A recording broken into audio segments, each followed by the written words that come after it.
jalqaba irratti beekumsaa fi barnootaan kan of ijaarte Kaarinaan booda irrattis beekamtii fi jaalatamummaa booda galii argattuunis haala jireenya qananii guddaa keessa daakuu jalqabdeetti. Akkuma duraan isiniif caqasnetti Kaarinaan Booliwud keessatti taatota sadarkaa tokkoffaa irratti ramadaman keessaa tokko ta'uu waan dandeesseef maallaqni isheef kaffalamus olaanaadha.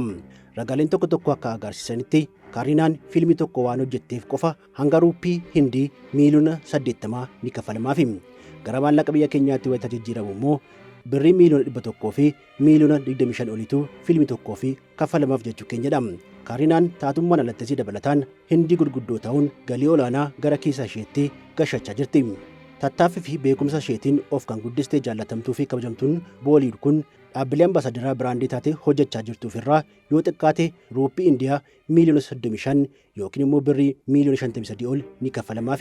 Hindiis ta'e addunyaa irratti shubbisa yookiin daansii isheetiin kan beekamtu qophii televezyiinaa Indiyaan riyaalitii shoo irrattis abbaa murtee ta'uun hirmaatteetti.